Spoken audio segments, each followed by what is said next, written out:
And then they spoiled the match because Alberto Del Rio will face Vikingo. And then when they were promoting the match between him and Gable, they said it was going to be for that championship.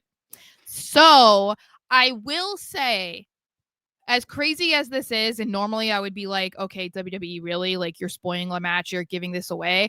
I am so on board with them just like trying to seemingly cut ties with Alberto or like separate themselves. At least for now, I can give them credit for now. I don't know what the future holds for him in AAA. I don't know if he's going to be around. Like, Yeah, we're not yeah, I'm talking not about going to that. speculate until it happens. But as You're far correct. as this goes, I think that this is the right move because if you want more eyes on Worlds Collide and AAA moving forward, then you need to try and make sure that you're not starting off on the wrong foot. And Alberto Del Rio has a reputation, especially from WWE fans. So, like, if you want them to tune in, you don't want this guy around. So taking the title off of him, I think, is brilliant. And also having a title on the line for Worlds Collide is like incredible too, because that just makes people want to watch it even more.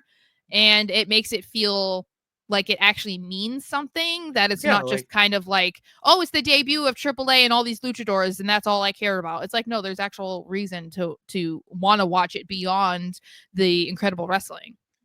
could you imagine Chad Gable with the hatred that he has for luchadors goes and wins That would be crazy. pretty much the luchador title?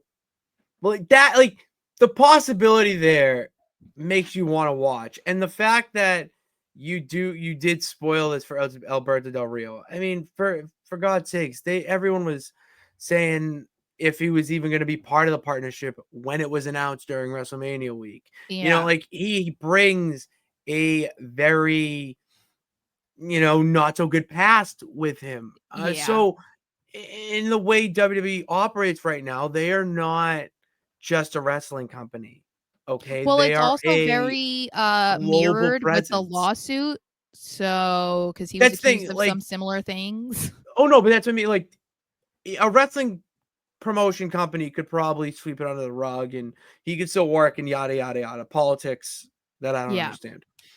But when you're dealing with WWE, that is another animal because they are a global business. They're not just a wrestling company. They do so much more that it would actually be a negative look on their you know, their face. You know what I mean? Like, Yeah. so Yeah. it's all for the best. And to be honest, guys, if you're butthurt about it because you're the wrestling fan, you want to keep that alive. Like, well, why did they spoil it? Like, It's Alberto Del Rio. there's always a rule, an exception to the rule. Let's put it that way. There's always And going to be an exception to the rule. Alberto's 48. He's not a spring chicken. You know what I This ain't mean? This Soul isn't Sikoa. like, I mean, if he didn't have the past that he has, and this is still what happened, like, I could say, yeah, that's not cool. You shouldn't have done that. But given his past, and a lot of that happened around the time he was in WWE, not to mention, we don't know if WWE has their eye on Saraya because she could be coming back to No, but that's WWE. potentially. You Yeah. don't want to squash that by employing the guy that like ruined her life. You know what I mean? Like, not, it Right. would not be a great look. And like I said, if you want AAA to be a company that's on the map more than it is, then you want it to be taken seriously, and you want people to be talking about it in a positive way, not associating it with allegations made towards a man that you very easily don't have to involve in the Mm-hmm. company, you know?